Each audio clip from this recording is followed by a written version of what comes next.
Hi folks, Nick here recapping the day. The scoreboard, let's start with that. Scoreboard was red, any which way you slice it. Minus almost 300 points on the Dow, that's minus 1.6%, minus 1.5% on the SPX. NASDAQ took it on the chin, the hardest of the big ones, minus 2.3%. The small caps, RUT, minus 2.34%. Let me show you in pictures the bloodbath that was today. Only two green ones, that's Mondelez and Kraft. Kraft was on an acquisition, up 35%. So without that, goodness gracious, that's the NASDAQ. If you want to see the indices at a glance, you can see the redness everywhere. The Russell, the only greens is in the energy department. And the S&P 100, again, energy. So thank goodness for a decent oil trade today, energy. Right, and then if I go to the Dow, Exxon and Chevron, that's it. Coke flat. Apple, 2.6% down, 2.6%. All right, so what happened today? A whole lot. Before I get to the details, let me get to the overall picture. Okay, so yesterday I started my recap saying the markets were saved by the bell. Today, it turned out to be a prophetic statement because today the markets got shellacked so hard. So the save yesterday was only delaying the inevitable, even though we opened with some exuberance. Okay, this is the S&P. So before the open, we had a positive pre-open, and I said we were going to open flattish. We meandered a little bit and then fell off a cliff, right here, Apple just fell apart.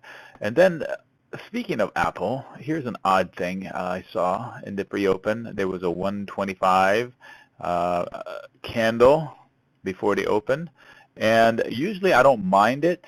Had we hit 125 the day before, that would mean that this would have been a possible late settlement. However, in this case, there was no such thing. So I sent out a Twitter note, almost jokingly, because it wasn't tradable really. Hey, did somebody from the market makers hit the preview button by mistake before the market opened? And, when it got to here, I was like, I was almost just kidding, but not really, because it has happened before, and I'll show you where. And in fact, it hit here and then lost it down to 123 and change. Pretty ugly any which way you slice it. That's the premier company, okay? So now what? What would happen now? Yesterday, another worrying point was most of the strength came, almost everything was weak except for the momentum stocks. Stocks like Google, I'll call it momentum for now. Twitter, for sure, it was up 6% and change. Facebook, all of those. So Twitter today gave it back up, down 4% almost. Not that so much that it gave it up. It gave it up with size, okay? So it was not, if you had bought it yesterday on conviction, why are you selling it so hard today, right? So the makeup wasn't right yesterday, and that worries me a little bit. Momentum stocks, easy come, easy go. That's what they're called, momentum stocks. They run fast in either direction. Okay, were we surprised?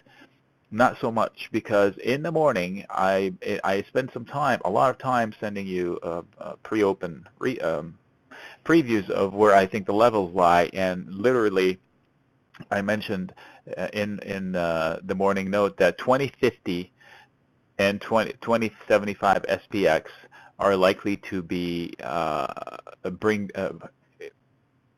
put some downside pressure on the markets from wherever we were. And here we are, we closed in the SPX almost in the middle, 2016 change, 2061. So we saw this as a possibility, so we weren't blindsided. I wasn't foretelling that it's going to come down. I was saying, okay, anything above 2100, 2110, 2115 is a longer shot. Anything below 2050 is a longer shot. The likely area of play is where it's going to be. And so we were aware of this, so we stayed out of trouble. That's the point of my morning note. So people tell me, how do I use it? The way I use it is I definitely would not set a credit spread that's within the realm of possibilities, because the idea is to sell a credit spread and let it expire worthless, where it's not going. So my ranges give you where the likelihood of prices are going to be. If I find premium outside of those ranges, I sell spreads there and I profit from them. I can do that weekly. I can go out 2 weeks. So don't skip over these levels if you're trading on a weekly basis. Also, I noted that the TF, this is the small caps, needed to hold 1258. That level here, I believe I shared it with you over the last period of time. I said this is the level I needed to hold, and look at that. As soon as it lost it, straight down. And I mean straight down, 30 points. It didn't even blink. Yeah, it blinked right here, but straight down. So this is a level that was obviously important. How did I pick this level? I'm not a genius. I just look at trends, and this was a prior level that they've defended over and over and over again. I said, okay, here they come back again. If they can't defend it this time, they're going to lose a lot. And how far did they lose? Let me expand another one. Look at that. Remember Yellen's pop right here, that one day right there? Let me zoom in. Okay, this was Yellen's move just by saying, I'm not raising rates in April. That's all she said that day. That's all she said that day. I'm not raising rates in April. And I told you, the move, the size of the move scares me. How nervous were they? And look at that. Right at the low, if not a little bit lower. So this is an area that needs to hold again. So now I draw a new line. And I watch it. Okay, so now we need to move up from here, or worse can come. And by worse, I mean the 1200 level could be in danger. However, having said that, the upside of things, this is the RUT. That's the same number we were looking at, roughly. You know, the other one was the minis.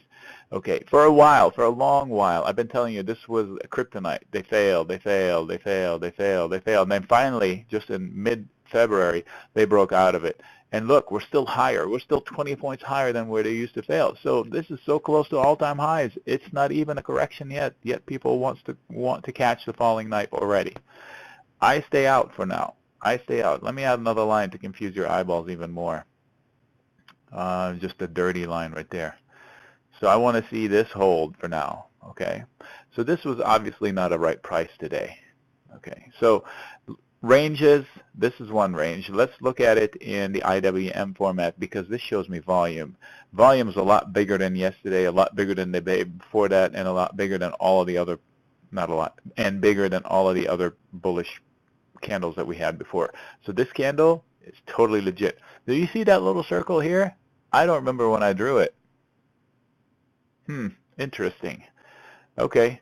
So now we're below this level that I'm watching. So it's interesting that we fell to that circle. I can't remember now. I'll have to scratch my head. If you do remember, message me. Okay, SPY.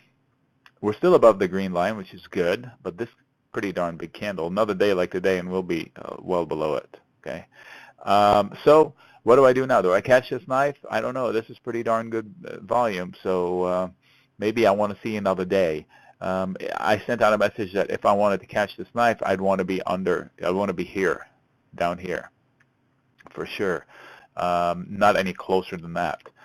And obviously, this area that was supposed to be the target has been rejected. 3 strong bad candles. And how about the NASDAQ? Today was shellacked.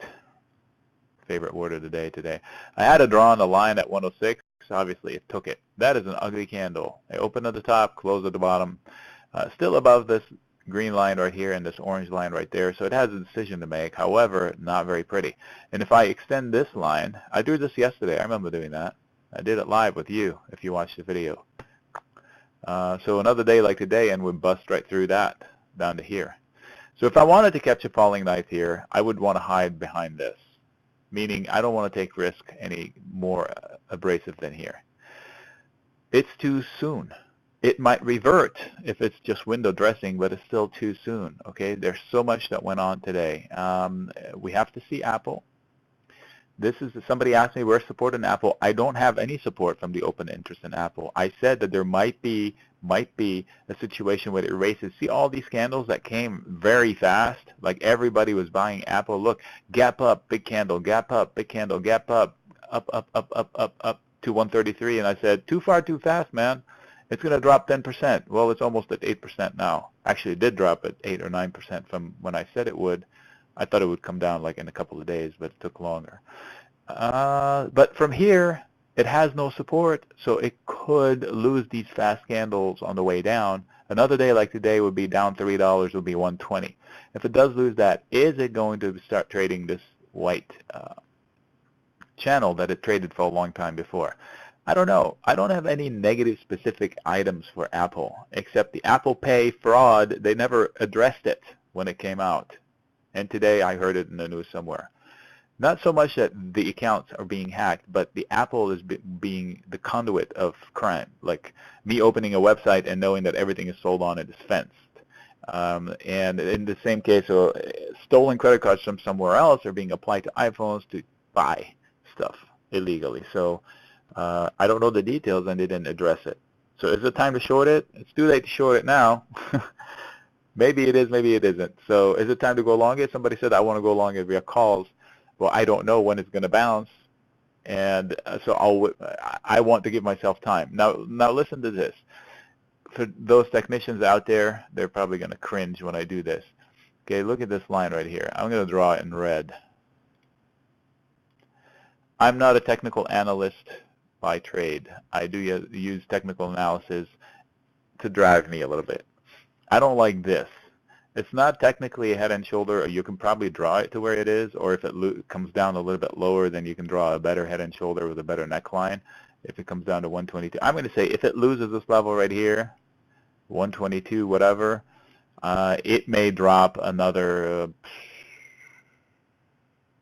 it will be down here. It will be down there. That's my opinion. Technically speaking, I don't have any reason for it to happen. Fundamentally, this is an outstanding, it's the best company on the planet, period. Okay, but if it happens, it could, if this happens here, this could happen there. And just to remind me that I did that, whoops, I'm going to draw a line connecting the two. This is just technicality and not fundamentally. That's why I'm not trading it in size. So this is Apple. Google today gave back a little bit, not as much as it gained yesterday, I don't think. Well, maybe it did. Wow, that's pretty ugly. So it erased the candle altogether, and now it's butting up against support. So you see there are holes everywhere. All right, so what drove the fall today? Who knows? Yesterday we had rising bonds and falling markets, and today we have falling bonds and falling markets. So obviously they're not trading in opposite each other anymore. The bonds got rejected today, so maybe this is the square I drew yesterday. Maybe this circle doesn't come true, but it's still above that, so maybe tomorrow they'll bounce. And I don't know if it's bad for markets anymore because markets are not consistent. This is the opposite. Those are the rates. Yes, they were green today, but they're still below 1900. They recovered the $19. So, yeah, so the rates are in 1.9 now. They recovered the 1.9 level. This is the 10-year. So people were talking about, what about the transports? Bad day today. That's a bad transport day. And this is not a head and shoulder, but this action is head and shoulder-ish, meaning you run, you fail, you run, you fail, you run, you fail. You're going to be tired of running, and then you're going to fail. So, if that happens, this level might be next. I'm not sure. Baba was green today, believe it or not. Good news for Baba, I guess. I don't know. Baidu, somebody said, go long it. I don't know. Why would I go long? They did a trade, an iron condor on it. First of all, I don't like to sell credit call spreads on a huge down day, almost 3% down, because I end up having to step closer to trouble. Indeed, they went long it via a 195, 190 credit put spread, and then 220 on the credit call spread. First of all, that's too close, I think, on the credit call spread. Also too close on the credit put spread, but not as close, obviously. And, today it was down $6 almost. So 2 days and you'll be here. 2 days like today, you'll be here. Do they happen? Yeah, they do. They do happen. They do happen. So, I find better trades elsewhere. So it's not for me. The good news about it is that it has bounced here before. It has bounced here before. So I can draw a line here saying, all right, so I do have prior support. Okay, it's not a moving average or anything like people say, oh, it's a moving average, it's going to be support. It's not, unless it does coincide with the bounce level. Okay, so this roof has worked as support several times. Maybe it'll hold this time. I guess that's the thesis. I'm not so sure about it. There are a bunch of whole other stocks that I will put in print in the recap, so not to actually keep you occupied here with this video. All right, 14 minutes I think is long enough. Let me see if I have any notes here that I forgot to mention. Nope. Now we have to look at economic reports. Today I thought that the bad economic reports will cause a rally, because that means that Yellen would not be so quick to pull the trigger on rates, but it wasn't so. So either it's just a one-day thing that's going to revert tomorrow, or could be a start of something a little more serious where traders are actually saying, hey, you know what, good news, bad news, I don't care. We need good news. We cannot, this is the only place that's having good news, the U.S. We lose the U.S., what are we going to say about the rest of the world? All right, Nick signing out.